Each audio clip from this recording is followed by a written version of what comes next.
branche sur le ciel, c'est quand même mieux. Hein? Ce sont des meilleures ondes. Il paraît que les ondes du téléphone rend fou. Moi, ça ne m'arrange pas, j'en suis certain. Mais les ondes du ciel donnent beaucoup de sagesse. Que Dieu soit béni. Il a lui dit que Dieu veille sur sa parole pour l'accomplir. Dieu n'est pas menteur. Non. Il n'est pas homme pour mentir, ni fils d'homme pour se repentir. Tout ce que sa bouche déclare, son bras l'accomplit. J'aime la parole de Dieu parce que elle veut dire ce qu'elle veut dire. C'est la parole de Dieu. C'est Dieu qui l'a dit. La foi, après tout, ne serait-elle pas Dieu l'a dit, Dieu le fera? Ça, c'est de la foi. Dieu l'a dit, Dieu le fera. Et ça, c'est quelque chose de très très important. Donc, vous n'êtes pas ici à l'écoute d'un homme. Non.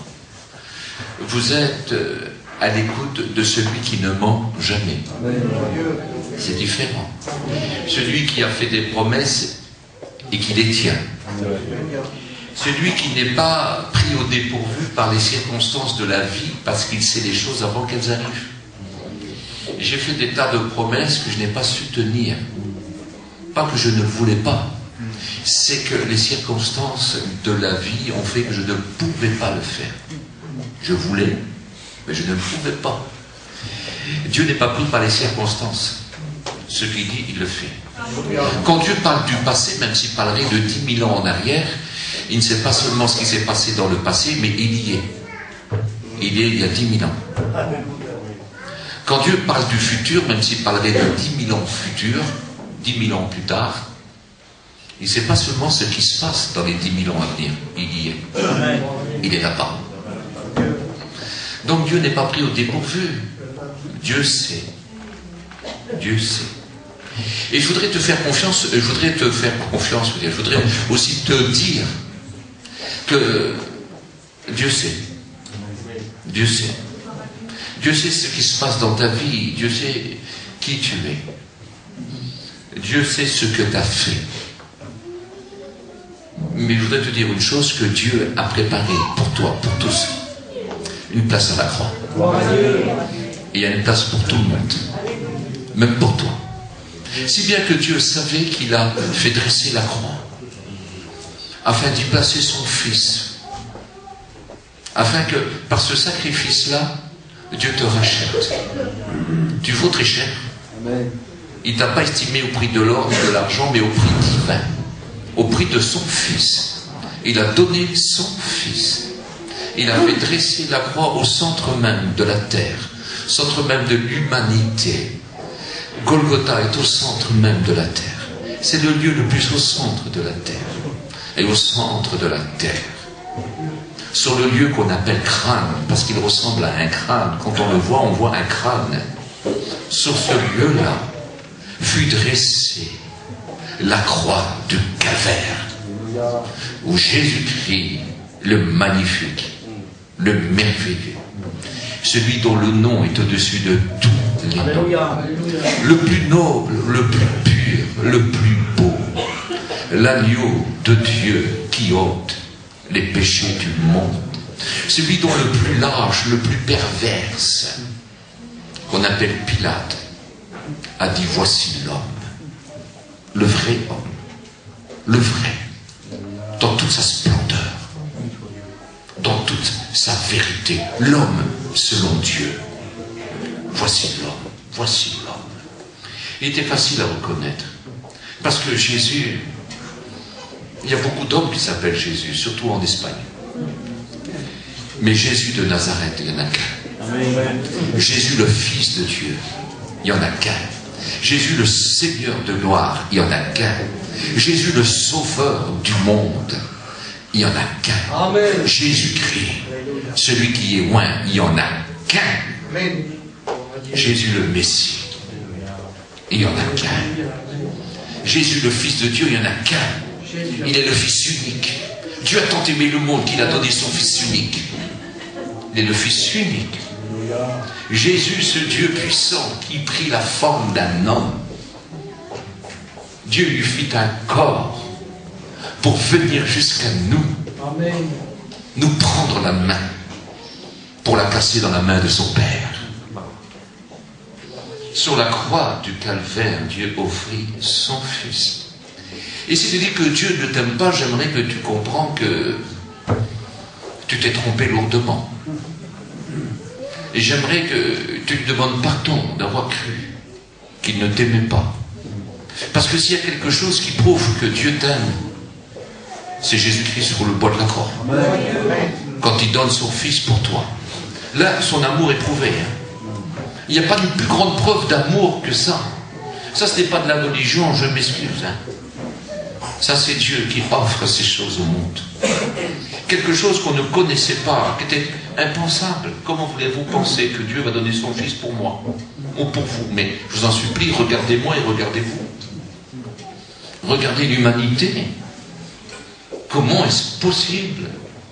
Comment est-ce qu'on pourrait imaginer, nous, si faibles d'esprit, que ce Dieu si grand offre son Fils pour nous prouver qu'il nous aime et qu'il ne veut pas notre perdre, qu'il veut notre salut. Le diable a compris. Les mauvais esprits l'ont compris. Quand ils l'ont vu, ils lui ont dit: tu es venu pour nous perdre. Oui, oui. Il est venu pour perdre le diable et ses démons, pour perdre leurs péchés, détruire leur iniquité, leurs offenses. Il est venu pour les perdre à eux. Mais pour nous les pécheurs, les victimes du péché et du diable, il est venu nous sauver. À vous parler d'une preuve d'amour, je vous en supplie. Parce que personne ne peut vous aimer. Parce qu'il y a des gens qui cherchent l'amour de gens importants sur la terre. Vous savez que le pauvre qui dort sur un pont, on l'ignore assez facilement. Mais le grand, qui a un grand nom, on veut tous être son ami. Non? On l'entoure. Oh si, quand c'est l'heure de la déchéance, quand il n'est plus rien, ses amis, il pourra les compter sur ses doigts. Mais au temps de sa gloire, les gens le réclament. Mais nous, on n'était rien. Et Dieu, c'est tout. Et voici que Dieu donne son Fils. Il y en a qui désirent la compagnie des grands, mais dites-moi, la compagnie de Dieu, c'est quand même une autre affaire, non? Être en compagnie de Dieu. C'est ce que Jésus dit dans le livre de l'Apocalypse, je crois au chapitre 2. Il dit: celui qui vaincra marchera avec moi en vêtements blancs, car ils en sont dignes. Je ne sais pas moi, celui qui vaincra. Celui qui vaincra, c'est celui qui lui aura fait confiance. Tenez, tel que le grand Saul de Tarse, ce monstre, ce meurtrier, ce criminel, qui va se convertir et qui va devenir le plus grand de tous les apôtres, l'apôtre Paul. Me dire: si maintenant je vis pour celui qui m'a aimé, le premier, et qui s'est livré lui-même pour moi. Il a dit: moi, Christ est ma vie, la mort m'est un gain. Ce grand meurtrier est devenu le plus grand serviteur de tous les temps. Celui qui persécutait l'œuvre de Dieu, qui détestait les chrétiens, qui avait juré leur mort, parce qu'il voulait les détruire, il respirait le meurtre, a rencontré Jésus de Nazareth sur le chemin où il allait pour faire prisonnier des chrétiens. Il n'a pas pu résister à la foi de ce Seigneur. Il lui a dit: que veux-tu, Seigneur, que je fasse? Que c'est formidable. Il s'est mis au service de ce Seigneur et de son œuvre qui faisait tout pour détruire. Alléluia. Cette rencontre fut pour lui quelque chose d'extraordinaire, parce qu'il s'est converti à la première parole que son Seigneur lui a dit: Saul, Saul, pourquoi me persécutes-tu? Il te serait dur de regimber contre les aiguillons. Pourquoi me persécutes-tu? Mais qui es-tu? Mais je suis Jésus que tu persécutes. Seigneur, quand il a su que Jésus était le Fils de Dieu, le Sauveur de tous les hommes, il s'est converti, puis il n'avait qu'un rêve: mourir pour lui. Qu'un rêve, lui être fidèle jusqu'à la fin. Et puis il disait: je suis en danger de mort aujourd'hui. Partout où je vais, je suis en danger de mort, parce que je suis disciple de Jésus. Maintenant on veut me tuer. Avant c'est moi qui l'ai tué, maintenant c'est moi qui est en danger de mort. Mais il en était fier et heureux. Il dit: je ne suis pas seulement prêt à souffrir, parce qu'on lui avait dit qu'à Jérusalem on l'attendait pour lui faire du mal. Il dit: mais je ne suis pas seulement prêt à souffrir pour Jésus, mais à mourir pour lui. Il en était fier. Il pouvait dire: moi je sais en qui j'ai cru, je sais en qui j'ai remis mon dépôt. Je sais qu'il a le pouvoir de me le garder jusqu'à la fin. Le dépôt, c'était sa vie, c'était sa confiance, son avenir, son éternité. Tel que David qui pouvait dire, je dis, tu es mon Dieu, mes destinées sont dans tes mains. Mes destinées, pourquoi plusieurs destinées? Oui, destinées ici-bas et destinées éternelles dans la gloire. Il dit, mes destinées sont dans tes mains. Je dis, tu es mon Dieu, parce que c'est sur la terre qu'il faut le choisir. C'est sur la terre qu'il doit diriger notre destinée, afin de diriger notre destinée céleste pour toujours avec lui. Il lui avait fait confiance. C'est beau de faire confiance à Dieu, c'est ça la foi. Croire que Dieu existe, même le diable le sait, et il tremble. Alléluia. Et nous avons confiance en Dieu, une pleine confiance en Dieu. Nous avons confié notre vie. Nous avons compris son amour. Qu'après tout, de vous à moi, n'est-ce pas l'amour de Dieu qui nous pousse à la repentance? S'il aurait venu avec un bâton, des éclairs, des tonnerres, on aurait tous tombé morts d'une crise cardiaque. Mais c'est son amour qui nous a attirés. C'est la croix. C'est la croix.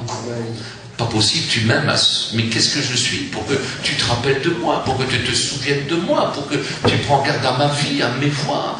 Seigneur, mais qu'est-ce que je suis?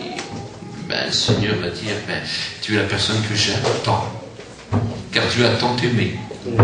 Alors ça, c'est une limite. Comme il dira, il y a plusieurs demeures dans la maison de mon Père, c'est-à-dire qu'il y en a beaucoup, plusieurs. C'est-à-dire ça n'arrête plus.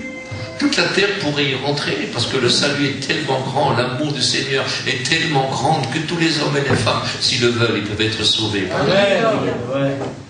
Et puis des terres comme ça, ils pourraient en mettre plein, plein, plein. Même s'il y aurait 1 milliard de planètes comme la nôtre, remplies d'hommes et de femmes, ils pourraient être sauvés, parce qu'en haut, c'est l'infini. Alors il y a beaucoup de place. Et il dit, Dieu a tant aimé. Et celui qui le dit, ce n'est pas n'importe qui, c'est quand même le Fils de Dieu. Quand il parle de Dieu, il parle de son Père. Quand il parle du ciel, il vient du ciel. Quand il parle de la parole de Dieu, il est lui-même la parole de Dieu faite chair. Et puis lui, avec son grand vocabulaire, sa grande intelligence spirituelle, sa grande connaissance spirituelle, parce que de vous à moi, il est écrit qu'il reçut le Saint-Esprit, mais toute la colombe. Avec lui, pas question d'onction. Avec lui, c'est tout le Saint-Esprit. Parce que Dieu ne se contente pas des miettes. Tout le Saint-Esprit. Il nous a été donné ce Christ merveilleux qui, devant l'amour de son Père, ne sait pas trouver les mots qu'il faut. Il va dire Dieu a tant aimé, c'est-à-dire à l'infini, à l'infini, à l'infini, à l'infini, à l'infini, à l'infini. Dans la parole de Dieu qui fut repris par un proverbe du monde, qui va dire ces mots, l'amour est aveugle. Il nous a tellement aimés qu'il en est aveugle. Il nous donne son Fils, l'objet de son amour, parce que c'est ce qu'il dira lui-même quand il présentera son Fils, quand il se fit baptiser par Jean le Baptiste dans les eaux du Jourdain, quand le ciel s'ouvrit et que l'Esprit de Dieu, sous la forme corporelle d'une colombe, est descendu sur lui, et que la voix du Père se fit retentir. Et elle dit ces mots, voici mon Fils bien-aimé en qui j'ai mis tout mon amour. Écoutez-le. Dans le Christ, il y a tout l'amour de Dieu. Alors il nous envoie son Fils, et cet amour-là est aveugle face au péché. Quand on vient à Jésus, Dieu ne voit plus nos péchés. Et plus loin, beaucoup plus fort que cela, il les a oubliés. Comme si qu'on n'a jamais péché. Cet amour est tellement grand qu'elle pardonne et qu'elle oublie tout. Seigneur, quel amour! Nous avons tous rencontré le Seigneur d'une manière ou d'une autre. Chacun aurait son témoignage. Tous les convertis pourraient se lever et donner un mot de témoignage. Et dire, moi j'étais comme ça, moi j'étais comme ça, moi j'étais comme ça. Ma vie était ça, mais voilà, j'ai rencontré le Christ. Et j'ai compris que la vie qu'il offre est encore plus belle. Ou d'autres pourraient dire, j'étais malheureux et je vivais très mal. Et mais il m'a rendu l'espoir.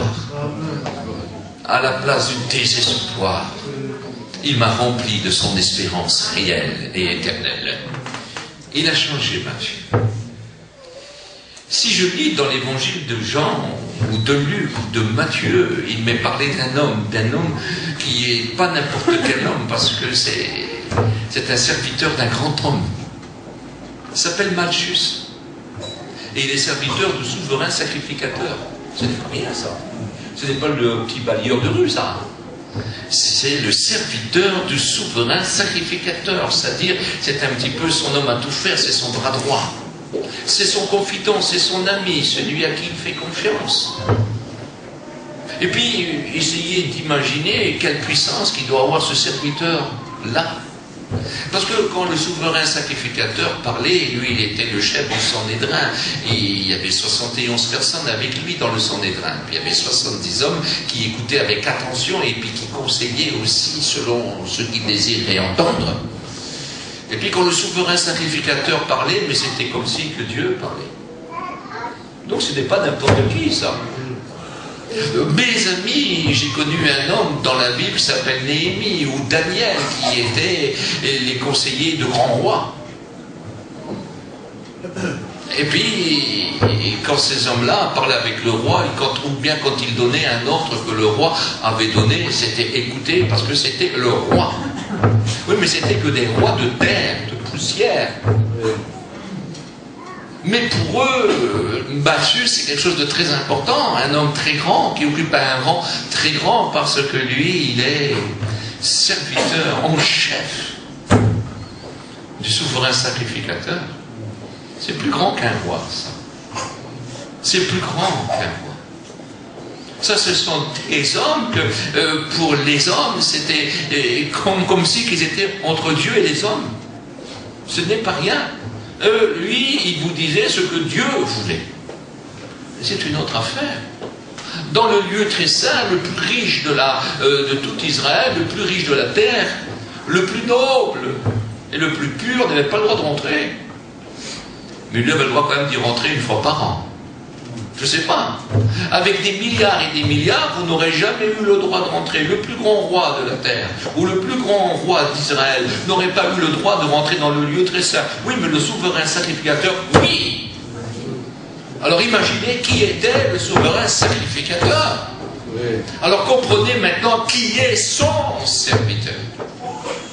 C'est un homme dont il est à la tête des gardes du Sanhédrin.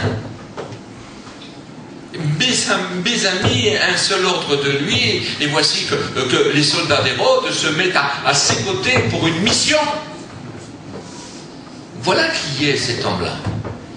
Il est un petit peu l'image d'un très grand officier. Parce que quand le souverain sacrificateur donne un ordre, on lui obéit, même les soldats. Je ne sais pas si vous comprenez. Ce n'est pas rien. Un souverain sacrificateur, beaucoup d'hommes en Israël, même à cette époque, était une époque occupée par Rome, beaucoup d'hommes auraient donné leur vie pour lui. Ce n'est pas rien. Et lui, c'est un serviteur, pas seulement qu'il lave la salle, ce n'est pas ça. C'est un homme entre lui et les hommes. Entre le souverain sacrificateur et les hommes, il y a Malchus. Essayez de réaliser qui est Malchus. J'aimerais lire un passage avec vous dans la Bible, si vous le voulez bien. On va lire dans l'évangile de Luc, chapitre 22, 50 à 51. Voilà. Et l'un d'eux frappa le serviteur du souverain sacrificateur et lui emporta l'oreille. Mais Jésus prit la parole et dit, tenez-vous-en là. Puis il toucha l'oreille de cet homme et il le guérit. Dans l'évangile de Matthieu 26 et encore 51, il est écrit que son oreille fut emportée. Dans Jean 18, verset 10, il est écrit que le nom de ce serviteur était Malchus. J'essaie de comprendre, parce que nous avons tous rencontré Jésus d'une manière ou d'une autre. Je ne sais pas ce qu'il est devenu. Je ne sais pas s'il s'est converti. Mais moi, à sa place, je m'aurais converti. Non? Amen. Et puis j'aurais regretté toute ma vie la façon dont je suis venu le trouver. Et en même temps, je m'aurais réjoui pour l'éternité d'y avoir été là quand même. J'aurais bénéficié de cet amour. Si je lis dans l'évangile de Jean au chapitre 10 ou dans Jean au chapitre 11, et puis bien dans d'autres passages des évangiles, est écrit que par jalousie aussi du succès que Jésus rencontrait, parce que des foules entières se mettaient à le suivre, et voulaient même le proclamer roi. Il est écrit, vous le savez très bien, que les faveurs du maître ne peuvent pas s'acheter avec de l'or ni de l'argent, c'est avec la foi et le cœur qu'on peut avoir accès à ces bénédictions et à toutes ces faveurs. Alors, si bien que tout ce qu'il faisait était gratuit, il guérissait les maladies les plus incurables, et il pouvait tout changer en un instant, il pouvait véritablement changer votre vie. Enlever ce qui était amer, et même de la douceur. Enlever ce qui produisait du dégoût pour apporter du goût. Enlever ce qui était sans espoir pour le remettre, pour le remplir d'espérance. C'était ça.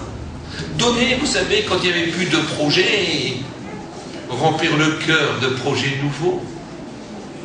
Quand les gens désiraient la mort et quand ils le rencontraient, alors ils changeaient tout. Ils désiraient vivre de la vie nouvelle qu'il leur offrait. Alors, je comprends que des multitudes veulent le suivre. Non? Non?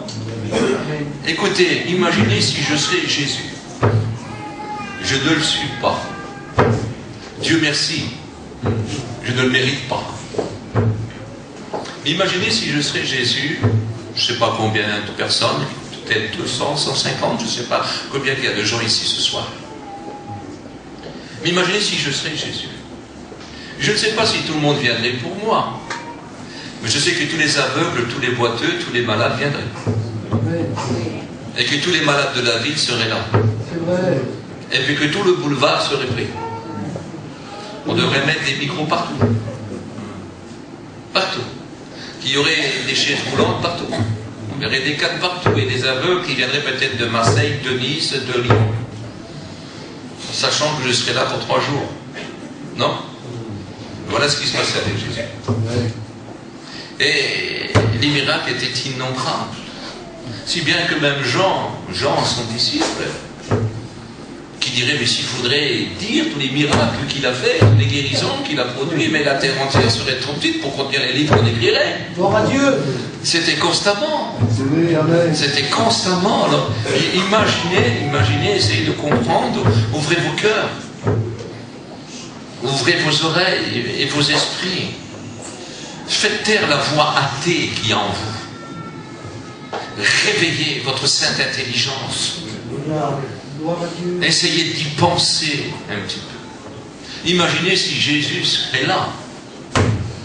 Imaginez si je serais Jésus. Jésus est là, vous ne le voyez pas, ça c'est sûr. Il est là, mais vous ne le voyez pas. Mais imaginez. Vous vous direz, ce soir c'est terminé, je suis fort malade, mais je vais être guéri. Parce que Jésus est là. Vous vous direz, je peux reprendre de l'espoir pour mon fils. Je vais aller lui demander à Jésus de venir faire quelque chose pour mon fils. Parce qu'il est là. Imaginez un petit peu les solutions qui seraient réglées, les problèmes qui seraient résolus, les remèdes qui seraient apportés. Si Jésus serait là. Si je serais Jésus. Mais je peux vous garantir que Jésus est là quand même. Et que vous ne le voyez pas. Ce n'est pas moi, je suis son serviteur. Et puis ce qui met sur mon cœur et à mon oreille, je vous le rappelle. Je répète ces mots. Je suis son porte-parole. Il m'a donné le ministère de la prédication. Et j'apporte la prédication partout où je passe. Et j'ai toujours vu Jésus faire son œuvre. Parce qu'il n'a pas changé. Mais ce qui est dommage, c'est que les gens, que pour croire, il faut qu'ils voient. Mais Jésus est là quand même. Il a dit, si vous croyez, vous verrez la gloire de Dieu. Jésus est là. Il est dans le ciel. Mais il est prêt à exercer son ministère parmi vous. De salut, de guérison, de délivrance. Il veut le faire. Il peut le faire. Rien ne l'arrête. Il n'y a pas un coin dans tout l'univers qui ne contrôle pas. Il peut ce soir agir. Alors imaginez les gens qui viennent à lui, et le temple de Jérusalem qui fait payer si cher leur service. Mais oui, mais ce qui est grave, c'est que dans le temple, les boiteux, les infirmes, les aveugles, les bossus n'ont pas le droit de rentrer, les sourds et les muets non plus. C'est embêtant quand même ça. Parce que pour eux, c'est des punis, des damnés. C'est embêtant, même les enfants ne peuvent pas rentrer. Il n'y a que quand Jésus est venu qu'ils ont pu rentrer dans le temple et lui dire Seigneur. Imaginez un petit peu. Et puis pour avoir une petite faveur, il fallait payer assez cher, il fallait faire des sacrifices. On en a parlé un petit peu cet après-midi. J'ai parlé du sens du sacrifice, je n'ai pas trop parlé des animaux qu'on présentait. Il y aurait eu beaucoup de choses à dire, mais c'est beaucoup trop lent. Mais ce que je peux vous garantir, que votre argent était impur à leurs yeux. Alors il fallait acheter leur argent à eux, l'argent du temps. Ils prenaient quand même votre argent, hein, mais était impur pour les sacrifices. Et puis ce qui est grave, vous ne pouvez pas emmener votre agneau comme la loi du Lévitique le disait. Il fallait acheter leur agneau à eux, ou leur taureau à eux, ou les brebis à eux. Il fallait, ou le bélier, ou la fleur de farine, et j'en passe, et j'en passe. Il fallait tout acheter à eux. Et ils vous vendaient ça à un prix mortel. Déjà, votre argent avait dévalué au niveau de l'argent du temple, qui faisait que devenir de plus en plus fort. Et votre argent de plus en plus faible. Et les animaux devenaient de plus en plus chers. Alors croyez-moi, il n'y avait que les riches qui pouvaient avoir une certaine consolation. Alors je comprends que tous les gens fuient le temple et qu'ils vont tous vers Jésus. Non? Je comprends. Alors ce qui se passe, ils en ont jusque-là. Ils disent, eh ben, on va le faire mourir. On va le tuer, on va le débarrasser de lui. Et ils vont tous revenir, parce qu'il y a un manque à gagner là. Même Pilate savait qu'il livrait Jésus par jalousie. Parce que tous les témoignages qu'il donnait contre Jésus n'étaient pas bien, n'étaient pas favorables. Il n'y avait aucun qui correspondait. C'était tout faux. Si bien que le grand lâche qui s'appelle Pilate est obligé de dire « Je ne vois rien de coupable en lui ». C'est par la crainte des Juifs qui livrera Jésus comme un grand lâche. Mais essayez d'imaginer. On est contre Jésus. Jésus dérange. Et je vais vous dire, Jésus dérange encore chez beaucoup de gens aujourd'hui. Jésus dérange les petits religieux. Les gens qui veulent faire leur vie de Dieu à leur façon, à eux. Mais la vie de Dieu n'est pas la vie des hommes. Les pensées de Dieu ne sont pas les pensées des hommes. Il dit, mes voies ne sont pas vos voies et mes pensées ne sont pas vos pensées. Autant que le ciel est éloigné de la terre, ainsi sont éloignés vos pensées et vos voies. Mais ils veulent faire à leur petite façon. Jésus dérange. Et puis quand vous leur parlez, ils se mettent même très en colère parce que Jésus dérange. Imaginez si dans n'importe quelle religion il se passerait des choses très graves comme on entend à ce moment. On entend des choses mais les gens font aucun cas, c'est rien. Mais quand c'est chez nous, quand c'est chez les chrétiens évangéliques qu'il se passe des choses, qu'est-ce que ça cause? Parce qu'on ne peut pas admettre qu'un disciple de Jésus-Christ soit drôle. Est-ce que vous comprenez? Se permettre certaines choses. Certains de gens soi-disant religieux ne veulent pas venir à l'évangile parce que l'évangile est une lumière qui montre les fautes. C'est une lumière dans les ténèbres. Jésus dit, je suis la lumière du monde. Celui qui me suit ne marchera pas dans les ténèbres, mais il aura la lumière de la vie. Amen.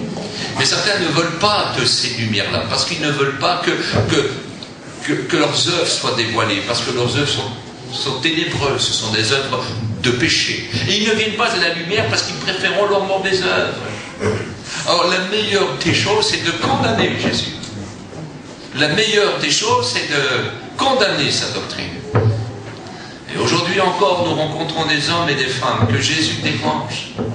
Et ils font que dire du mal. Alors comme ils ne peuvent pas dire du mal trop sur Jésus, ils vont dire du mal sur son œuvre. Ils vont dire du mal que sur les chrétiens. On va dire, pas peine de venir à Jésus, pas peine de se convertir, les chrétiens ne sont pas meilleurs. Mensonge. Est-ce que vous réalisez un petit peu? Ils ne veulent pas se convertir, des services ils en veulent. Quand ça ne va pas, quand il y a un problème, oui, Jésus guérit, Jésus secourt. Oui, oui, oui, priez pour nous. Oui, oui, oui, oui, oui. Mais quand ça va mal, mais quand ça va bien, c'est une autre affaire. Jésus dérange. On veut des services, mais pas de sa vie. On veut des services de lui, mais pas ses désirs. On veut des services, mais pas son règne. On veut qu'il soit plus fort que la maladie et que tous les problèmes. On veut le grand dépanneur. Mais on ne veut surtout pas le roi. Celui qui règne. Jésus dérange encore aujourd'hui. Peut-être pas à vous, vous êtes venus parce que justement, peut-être vous le désirez, et puis que vous vous dites, Jésus est mieux que tout, et puis je voudrais bien le connaître davantage, tel que Zachée voulait savoir qui était Jésus. Il voulait le rencontrer, peut-être le plus grand pécheur de tout Israël, un traître, un collaborateur avec Rome. Un traître, comme un collaborateur en 1940-45, qui était au service des Allemands, lui était au service des Romains. Le plus grand traître, ses parents ne l'aiment plus, sa famille, tout le monde. On le mettait au mauvais rang, on voulait que les publicains meurent. Il n'était pas aimé par les chefs religieux. S'il fallait qu'il rentre dans le temple, il venait avec des gardes. Parce qu'on l'aurait mis dehors. C'était pas...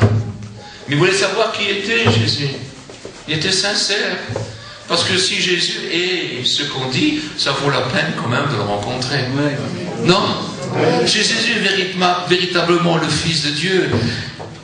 Et que Dieu nous le donne afin qu'il efface la dette qu'on doit. Une dette que l'enfer pour l'éternité ne suffit pas à effacer. Si c'est vraiment vrai que Jésus est mort sur la croix et que c'est par le moyen de son sang qui coula de ses mains percées, de ses pieds percés, de son front couronné, de son corps meurtri, de son cœur percé par la lance, si c'est véritablement par ce sang-là que les fautes sont lavées, mais ça vaut la peine alors. Gloire à Dieu. Parce que si par de l'or et de l'argent et puis si par toutes sortes de bonnes œuvres, on ne peut pas effacer le plus petit des péchés, mais ça vaut le coup d'aller être lavé par Jésus, par son sang précieux. Si c'est vraiment vrai, si c'est par le moyen de Jésus qu'on évite l'enfer pour toujours et que le ciel nous est ouvert pour l'éternité, ben ça vaut la peine quand même de l'accepter comme sauveur et maître.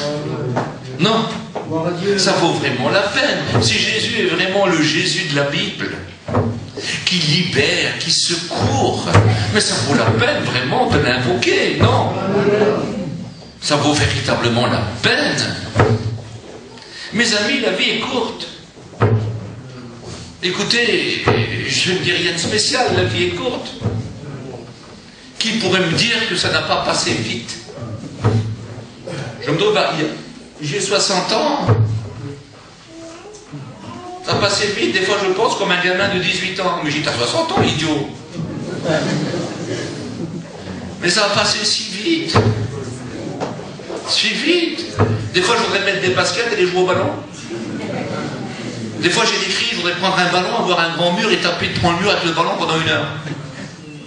Mais d'un seul coup, mes genoux me disent, mais t'as 60 ans, idiot. Mais c'est terrible. Qu'est-ce que ça passait vite?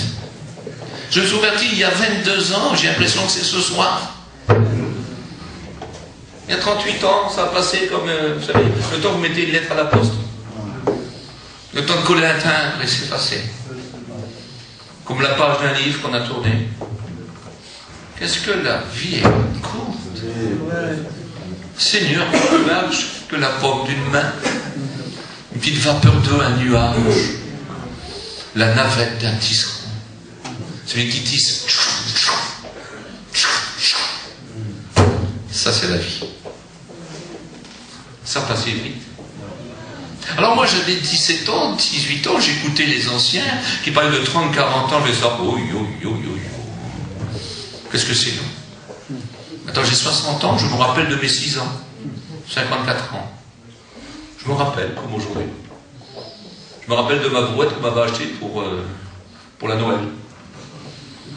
Une brouette, elle était verte. 1 heure après, elle était en miettes. Je m'en souviens. Seigneur, qu'est-ce que ça passe vite. La vie, ça passe. Non? Écoutez, vous le savez bien quand même.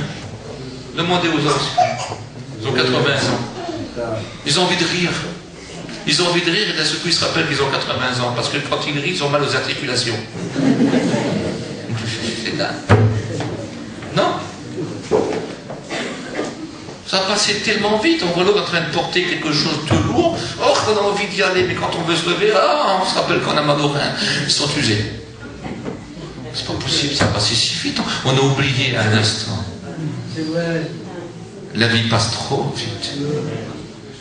Je comprends pourquoi l'apôtre Paul pouvait dire ces mots, mais si on espérait simplement dans ce siècle présent, alors on serait les plus malheureux des hommes. Vous vous rendez pas compte quelle désillusion? Mais écoutez, mais vous vous rendez compte quelle erreur? Le monde, la vie voudrait nous faire croire que c'est comme ça. Mais non, c'est pas ça. Après la mort vient le jugement. Après la mort, c'est la rencontre avec Dieu. Pour les sauver comme pour les perdus, il faut rencontrer Dieu. Moi, je sais qu'il m'accueillera favorablement parce que je l'ai accueilli favorablement dans ma vie ici-bas. Il m'accueillera favorablement dans sa maison à lui, pour l'éternité. Je ne le mérite pas, je ne le mérite pas, non, non. Il m'a proposé de me sauver. Et j'ai dit, sauve-moi. Je me suis laissé sauver. Il m'a dit, je t'aime, alors je lui ai dit, je veux profiter de ton amour. Et puis, il a dit, je suis le secours, et quand ça n'a pas été, il fut mon secours dans la détresse. Un secours qui n'a jamais manqué. Ce soir, je voudrais vous faire comprendre, j'essaye de voir cet homme mal juste là, parce qu'aujourd'hui, il faut arrêter Jésus. Le Sanhédrin a décidé d'arrêter Jésus, parce qu'un de ses disciples, qu'on appelle Judas, l'a vendu pour le prix d'un terrain. Il y en a, c'est à cause de l'argent qu'ils ne se convertissent pas. Pour un petit bout de terrain. Hein? Pour un petit peu de belles choses, là. Il l'a vendu. Il a vendu son maître. Oh, ne vous étonnez pas si vous rencontrez des chrétiens qui ne sont pas fameux. Hein. L'un n'avait que 12 qui mangeaient avec lui, qui pouvaient le toucher, qui pouvaient le voir et l'entendaient. Qui voyaient des miracles toute la journée. Qui le voyaient marcher sur l'eau et faire marcher sur l'eau qu'il voulait. Qui pouvait multiplier le repas d'un orphelin et rassasier 5000 hommes sans compter les femmes et les enfants. C'est dingue. Qui ressuscitait les morts, qui purifiait les lépreux et chassait les démons. C'est incroyable. Et ça, écoutez, c'était quotidien. Puis il l'a trahi quand même. Oh, ne vous étonnez pas dans notre siècle présent, si difficile, avec tous les problèmes et tout l'égoïsme et tout ce qui est faux, la fausseté qui s'est élevée. Ne vous étonnez pas de voir des chrétiens qui parfois baissent les bras et qui ne sont pas brillants. Il n'y en avait que 12, c'est déjà sur les 12, il y avait un traître.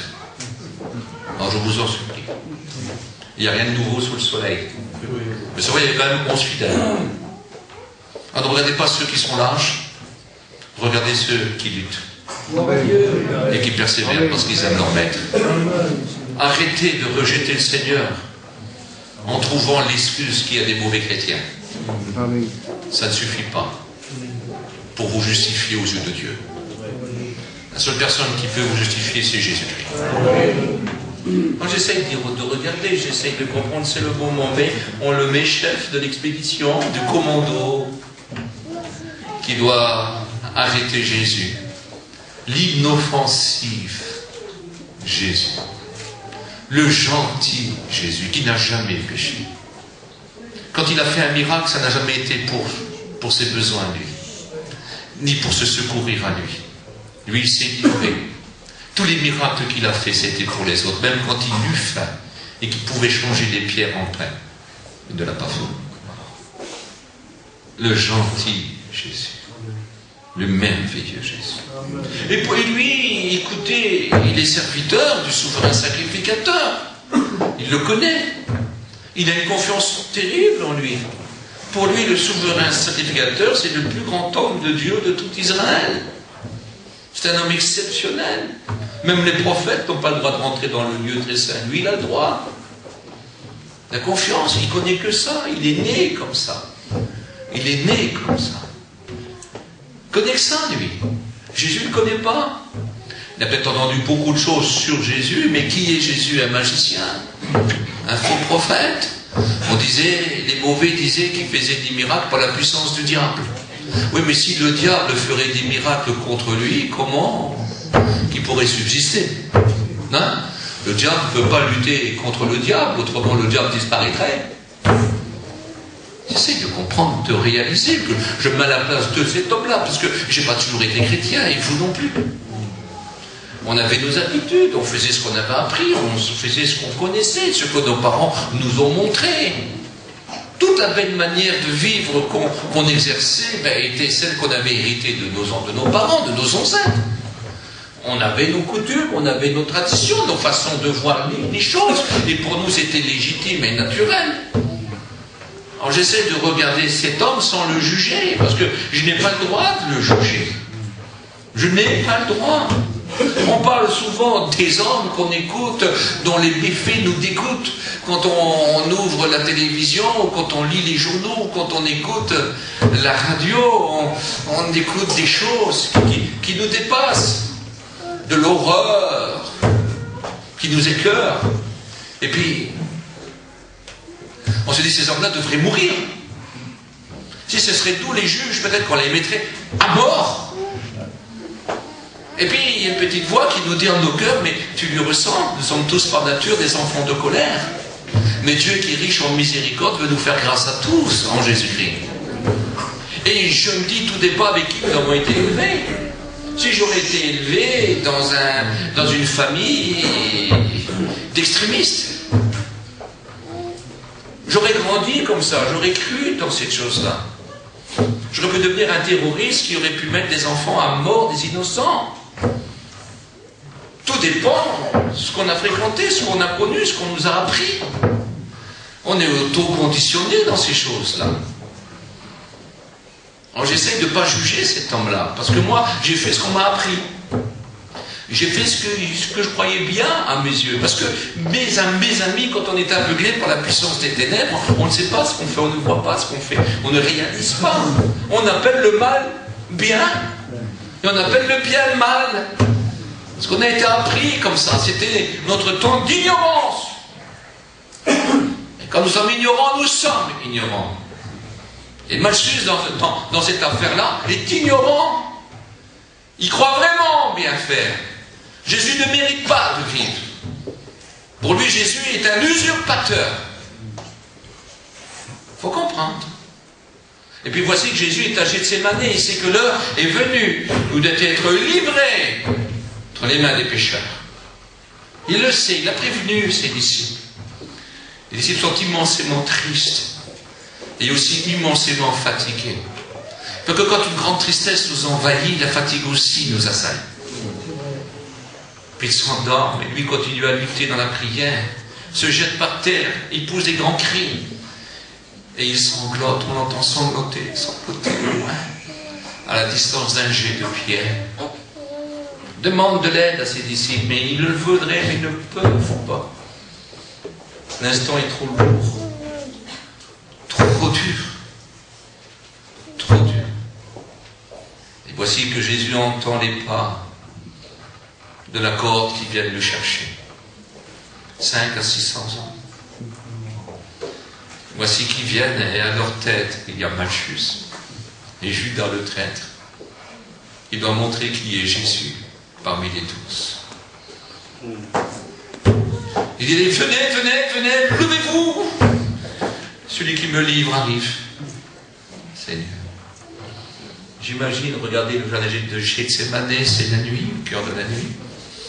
Ces torches qui arrivent, ces hommes armés, méchants, poussés par une puissance aveugle, puissance mauvaise, plein de haine et sans pitié. Si est imaginer. Moi j'essaie d'imaginer parce que pour moi l'instant est important maintenant. Ils arrivent et voici que Judas arrive vers Jésus. Avec les torches, il est facile à le reconnaître, et peut-être même un petit feu est allumé. Vous savez, c'est comme ça qu'on fait en Orient dans la nuit. Malgré que c'est la Pâque, malgré que c'est entre mars et avril, il peut y avoir des nuits chaudes et des nuits fraîches. Il est possible, souvenez-vous que dans la nuit même, Pierre a besoin de se réchauffer près du feu dans la cour du Sanhédrin. Peut-être un petit feu est là aussi. Puis Judas arrive et puis il embrasse Jésus. Parce qu'il avait dit à ceux à qui devait livrer Jésus, celui que j'embrasserai, saisissez-vous de lui. C'est lui, Jésus. Et Jésus, il est gentil, Jésus. Je vois plein de gens dire je t'aime, je t'aime, je t'aime, ils font tout le contraire de ce que leur bouche dit. Ils prouvent par leurs actes qu'ils ne l'aiment pas beaucoup. Et puis il est venu l'embrasser. Il lui dit c'est par un baiser que tu me livres. Et puis quelqu'un va dire qui est Jésus? Peut-être Malchus. Et Jésus va dire c'est moi. Et quand il dit c'est moi, ils tombent tous par terre. Ils reculent comme ça. Et puis ils tombent. C'est ce que la Bible dit. Et puis s'il ne leur donne pas l'ordre de se lever, ils resteront à terre. Hein. Ils seront encore par terre aujourd'hui. Il leur dit si c'est moi que vous voulez, laissez partir ceci. Hein. C'était toujours le patron. Hein. Il s'offre. Il se donne. Et puis, je ne sais pas, une force est là, et Pierre se lève. Enfin, je ne sais pas s'il était à terre, lui. Non. Mais Pierre prend une épée, puis commence à frapper. Il frappe qui? Il frappe Malchus parce que c'est le chef, là. Il doit gesticuler. Prenez-le, prenez-le, prenez-le. C'est le patron. Pierre est en colère, il ne comprend pas trop les choses encore, il apprendra plus tard qu'il ne faut pas agir de cette façon-là. Jésus n'a pas besoin d'avocat ni de défenseur. Il a besoin de témoins, c'est différent. Ne faites pas la guerre à ceux qui ne veulent pas accepter Jésus ou qui diraient des bêtises, soyez pleins d'amour. Soyez simplement des témoins. Vous êtes le sel, la lumière et les témoins. Vous n'êtes pas les avocats, ni les bourreaux, ni les accusateurs, ni ceux qui jugent et qui condamnent. N'oubliez jamais quand vous rendez témoignage. Ici, ce n'est pas un tribunal, personne n'est jugé ici. Hein. Ici, on porte la grâce. Celui qui fut jugé pour moi, c'est Jésus. Afin que j'ai la grâce, alors je vous porte la grâce. Je suis un homme de la grâce. Je réalise ce qui se passe. Pierre commence à foutre un coup d'épée dans la tête. Il devait dire, j'y coupe la tête à celui-là. Vous savez comment c'est. Hein? Et puis voici que l'oreille est emportée. Frac, puis l'oreille est à terre. Et je dis, Pierre, qu'est-ce que tu fais? Si je veux, j'appelle tous les gens d'ange. Hein? T'es tombé sur la tête ou voilà? Il dit, celui qui prendra l'épée périra par l'épée. Puis voici qu'il touche l'oreille. Et l'oreille n'est pas guérie, elle est remplacée. Parce que l'autre bout est par terre. À moi de vous à moi, si je suis Malchus, parce que je ne suis pas bête, hein, je peux ramasser le bout qui est par terre hein, et la ramener chez moi. Je ne suis pas bête, quand on coupe l'oreille, le sang coule à flot. Tout le sang. Et une oreille toute neuve qui ne saigne pas. Qui n'a aucune blessure. Aucune cicatrice. C'est son maître, c'est ce Jésus qui vient livrer, qui va porter les cicatrices bientôt. Tous ces cicatrices, la tête aux pieds. J'essaie de dire, si je suis Malchus, moi, bien sûr tu es arrêté, mais je le regarde comme ça sur le côté, c'est pas possible, qu'est-ce que j'ai fait? Moi je pleurerai.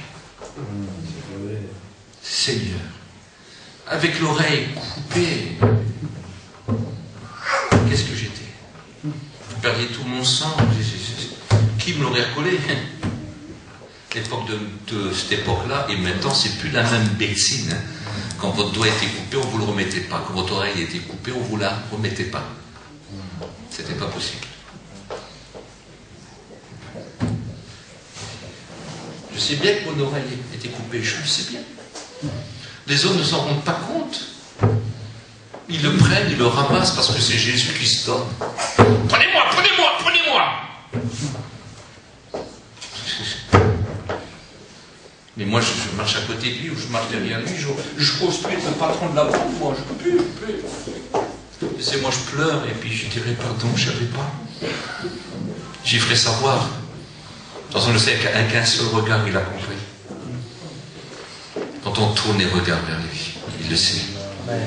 Puis il transforme notre tristesse, notre honte, notre chagrin en joie.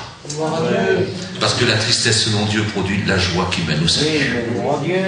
Un seul regard, il sait s'il est vrai. Quand les yeux sont ceux du cœur, même un aveugle peut se convertir. Seigneur, moi, plus jamais ma vie serait la même. Je ne sais pas ce qu'il est devenu, mais quand même, il est un témoin de l'amour, de la grâce de Dieu, non? Il devait se dire, celui qui est capable de faire revivre une oreille qui n'existe pas. Est-ce que la mort aurait du pouvoir sur lui? Il ne devrait pas être étonné si 3 jours après il ressuscite. Hein? L'oreille n'existe pas. Il n'y en a plus. Il fait ça, il y en a encore une. C'est vraiment la main de Dieu, du bâtisseur, du constructeur. Après tout, c'est Jésus le charpentier. Non? C'est le charpentier. Celui qui bâtit une vie nouvelle. C'est le charpentier de l'esprit, de l'âme et du corps, non? C'est Jésus le charpentier divin. Je n'étais pas étonné, c'est l'auteur de la vie. Il met la vue, il n'y en a pas, est-ce que la mort pourra le retenir? Lui, 3 jours après, quand il ressuscite, moi je pense qu'il ne doit pas être étonné, le mec. Hein? Non? Moi j'essaie de réaliser, Jésus est livré, il l'emmène d'accord dans la cour du souverain sacrificateur Caïphe, mais comme il est serviteur, il habite peut-être là aussi. La première des choses qu'il fait, c'est voir sa femme et ses enfants et expliquer la chose. Mais qu'est-ce que t'as? Qu'est-ce que c'est tout ce sang? Mais c'est rien, mon oreille était coupée. Jésus l'a guéri. Mais dis donc, alors Jésus, donc c'est vrai alors. Écoute, je suis plein de haine, je poussais des grands cris, je voulais qu'on l'arrête, j'avais pas de pitié, tout ça. Et puis lui, il a eu pitié de moi, regarde. Non? Je ne sais pas, moi. Je verrai mon fils qui s'appelle David, parce qu'il ne devait pas avoir 20 ans, de vous à moi, pour être le serviteur du souverain sacrificateur. Ça, c'est le serviteur en chef, ça. Je verrai mon fils qui a 34 ans, je dirai, mon fils, tu ne te rends pas compte, j'avais l'oreille coupée. Regarde, je l'ai ramassée, elle est là, c'est une oreille, ça. Regarde Jésus ce qu'il a fait. Il n'a pas voulu, il dit, il ne faut pas lui faire du mal. Et il m'a guéri.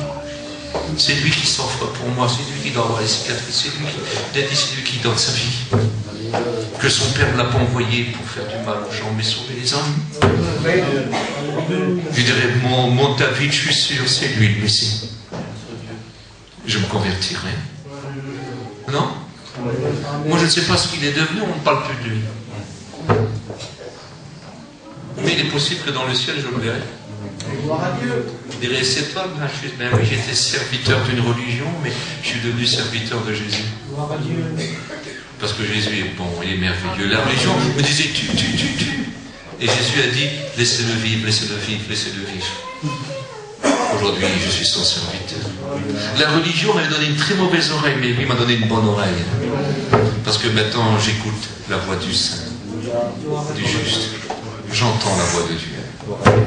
Mais c'est beau d'être un chrétien. Je voudrais te dire une chose, je t'en supplie, peut-être que la religion qui est mal affermie t'a coupé l'oreille.